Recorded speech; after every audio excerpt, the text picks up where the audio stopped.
अस्सलाम वालेकुम दोस्तों, खुशामदीद मेरे चैनल इलेक्ट्रॉनिक सीक्रेट में। आज मैं आपको आसान तरीके से टीवी की सीआरटी टीवी की पावर सप्लाई का कॉन्सेप्ट और उसके फॉल्ट्स और उसके रिपेयर करने की टिप्स दूंगा। तो मैं आपको ये बोर्ड भी चेक करके बताऊंगा और साथ इसके यह डायग्राम आपकी आसानी के लिए इससे भी मैं आपको समझाऊंगा।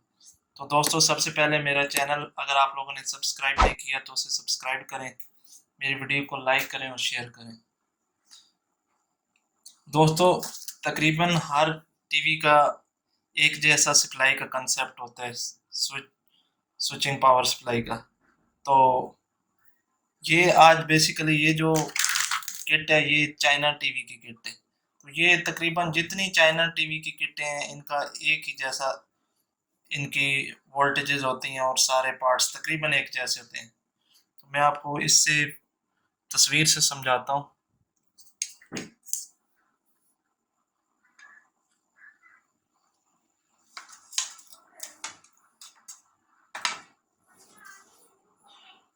दोस्तों, सबसे पहले हम एसी 220 वोल्ट लाइन देते हैं, वो आती है फ्यूज़ पे। फ्यूज़ से ये जाती है फिल्टर पे और साथ ही एक एंटी सी लगा होता है, उससे ये जाती है फिल्टर पे। फिल्टर से ये पास होके जाती है ब्रिज रेक्टिफायर पे, चार डायोड जो इकट्ठे लगे होते हैं।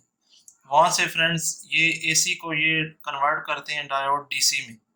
ये आ जाती है मेन फिल्टर कैपेसिटर पे। यहाँ पे हमारी वोल्टेज हो जाती है 300 वोल्ट डीसी। ये फ्रेंड्स फर्दर इसको आगे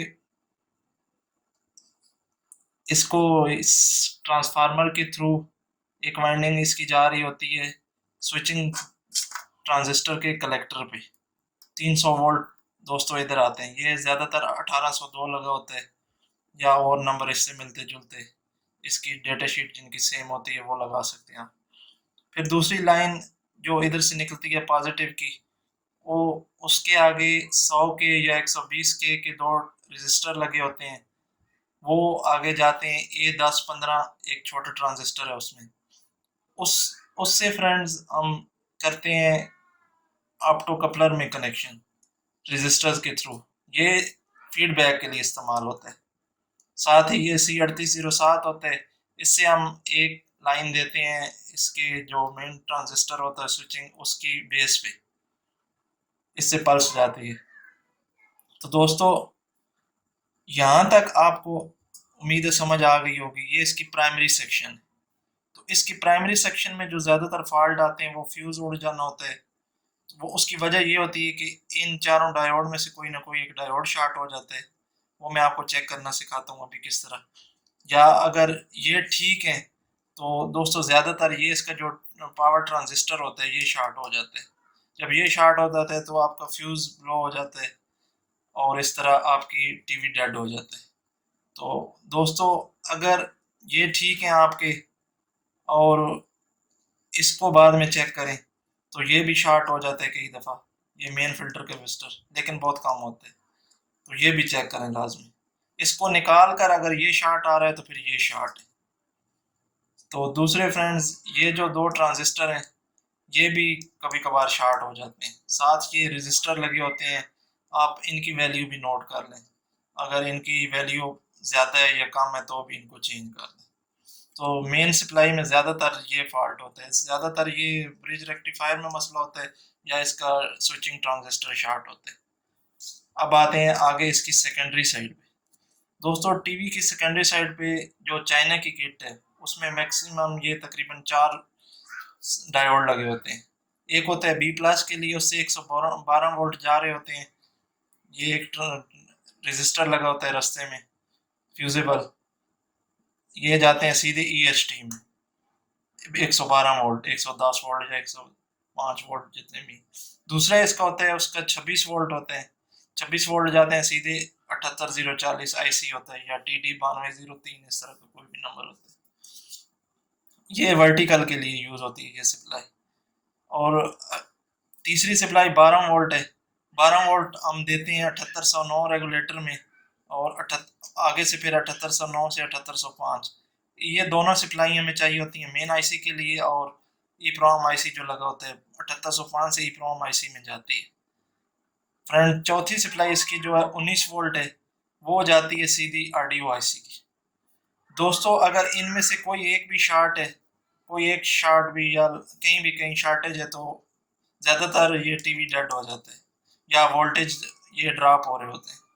तो सबसे पहले जो सबसे ज़्यादातर आते हैं फॉल्ट इसमें, ये जो हॉरिजॉन्टल ट्रांजिस्टर है, ये ज़्यादातर दोस्तों शॉर्ट हो जाते हैं। इसको चेक करने का तरीका ये है कि आप ये रजिस्टर होता है 112 वोल्ट की लाइन पे, इसको आप ओपन कर दें या निकाल दें बिल्कुल।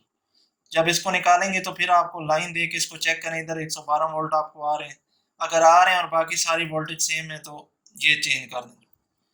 अगर ये चेंज कर दिए फिर भी मसला नहीं हल हुआ, तो फिर आपकी EST में फॉल्ट है, आप EST चेंज करें। इसी तरह दोस्तों अगर आपकी वर्टिकल शॉर्ट हो जाते हैं तो आपकी टीवी तब भी तकरीबन डेड हो जाता है, ज़्यादातर स्टैंड बाई नहीं रिलीज होती। आप वर्टिकल आईसी चेंज करें। इसके साथ एक कैपेसिटर होता है, फिल्टर कैपेसिटर 35 वोल्ट 470 माइक्रोफैरड या इस तरह का कोई, वो चेंज करें। ये दो चीज़ें चेंज करें। दोस्तों आगे ये 12 वोल्ट सप्लाई है, ये ज़्यादातर ठीक ही रहती है, नहीं मसला आता है, या अगर मसला है तो इनमें मसला आ जाता है। आगे 19 वोल्ट है। फ्रेंड्स इन सारी सप्लाईज में जीनर लगे होते हैं आगे, तो जब भी सप्लाई शॉर्ट हो आप सबसे पहले तो ये चेक करें, क्योंकि सब 90% मसला इसमें आता है सेकेंडरी में। अगर ये ठीक है तो फिर इनके आगे यहाँ पे जीनर लगे होते हैं, आप वो जीनर चेक करें, उनमें से कोई ना कोई शॉर्ट होगा या ये डायोड शॉर्ट होंगे, तो आप बारी बारी सबको चेक करें। दोस्तों आगे जब B+ आती है इधर EST में, तो ये आगे से 180 वोल्ट बनाती है, वो फिर हमारे CRT की नेक पे बेस पे जाती हैं, साथ ही हीटर की वोल्टेज बनती हैं और ग्राउंड जाता है। तो उम्मीद करता हूँ आपको ये डायग्राम आसानी से समझ आ गई होगी। अगर आपकी प्राइमरी साइड में मसला आ रहा है तो आप ये डायोड चेक करें, और ये स्विचिंग ट्रांजिस्टर है, मेन पावर ट्रांजिस्टर, ये दो चीज़ें मैक्सिमम इसकी शॉर्ट होती हैं, इनको चेंज करें। अगर आपके सेकेंडरी में मसला आ रहा है तो इसको यहाँ से ओपन कर दें, इस रजिस्टर को, और इसको चेक करें। अगर ये शॉर्ट है तो इसको चेंज कर दें, अगर नहीं है तो फिर आपका EST शॉर्ट है। फ्रेंड्स अब आते हैं बोर्ड की तरफ।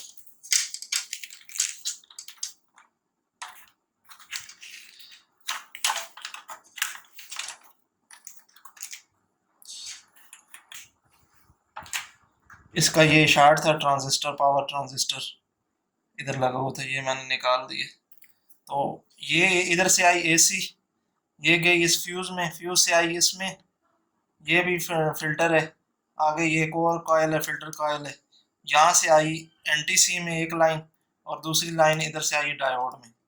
एक लाइन इधर से इधर आएगी और एक इधर आएगी। ये ब्रिज रेक्टिफायर है, ये यहाँ से कन्वर्ट करेगा करंट को DC में, यहाँ से आएगी इस मेन फिल्टर कैपेसिटर में। फ्रेंड्स यहाँ से आगे ये फर्दर जाती है, एक इसकी इधर 300 वोल्ट इस ट्रांजिस्टर पे, और दूसरा इसकी जाती है इधर, ये यहाँ से ये चेंज होती है और इसमें आती है ये 10-15 में। ये ऑप्टो कपलर में इसकी 10 से 15 वोल्ट या 20 वोल्ट होते हैं, ये देते हैं इसको फीडबैक के लिए, और यहाँ से ये सेकेंडरी से फिर फीडबैक वापस लेती है इधर से। यहाँ पे आ गई, यहाँ पे ये चापर ट्रांसफार्मर लगा हुआ है, ये कन्वर्ट करते हैं आगे से।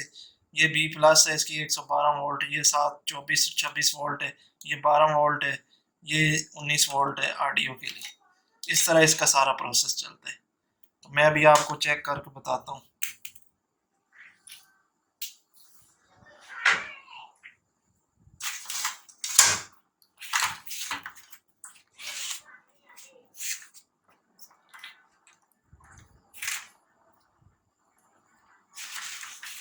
दोस्तों अगर आपका आपने ये चेक करना हो, डायोड चेक करने हो, तो इसको कंटिन्यूटी पे रखें। एक साइड से दोस्तों रीडिंग आनी चाहिए और दूसरी साइड से नहीं आनी चाहिए। ये देखें, इस साइड से नहीं आ रही, इस साइड से ये रीडिंग आ रही, ये डायोड ठीक है। इसी तरह दूसरे को देख लें, एक साइड से आ रही है, दूसरी साइड से नहीं आ रही। ये डायोड चेक करने का तरीका है। दोस्तों अब इसको मैं पावर दे के चेक करता हूँ बैक साइड से भी। आप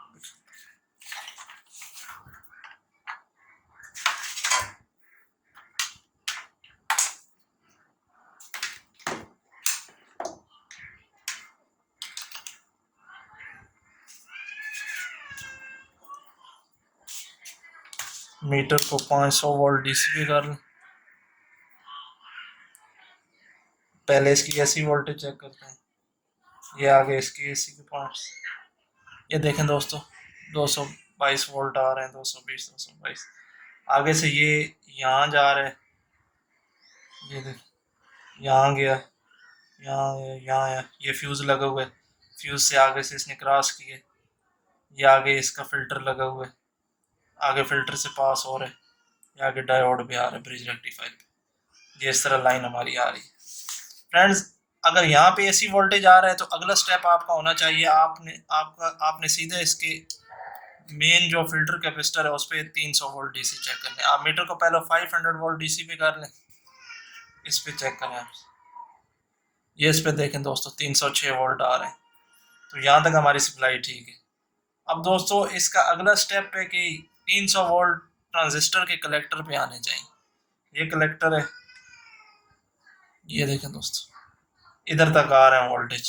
अब इसका ट्रांजिस्टर मैंने निकाला हुआ है इसलिए इसकी सेकेंडरी वोल्टेज नहीं बन रही होगी, लेकिन जब आपने सेकेंडरी वोल्टेज चेक करनी है तो आपने ग्राउंड भी सेकेंडरी के लेना है। इसका जो ग्राउंड होगा वो इसी का प्राइमरी का ग्राउंड इसके फिल्टर कैपेसिटर का यूज़ होगा सारी प्राइमरी, लेकिन जब सेकेंडरी की आएगी तो कोई भी सेकेंडरी का जो फिल्टर कैपेसिटर है छोटे वाला आप उससे ग्राउंड ले सकते हैं। और दोस्तों इसमें ये दो ट्रांजिस्टर होते हैं छोटे, ये 1015 और ये C3807, ये शॉर्ट हो जाते हैं, आप इनको देख लें। बाकी इसमें ऐसी कोई मुश्किल चीज़ नहीं है जो आपको समझ ना आए।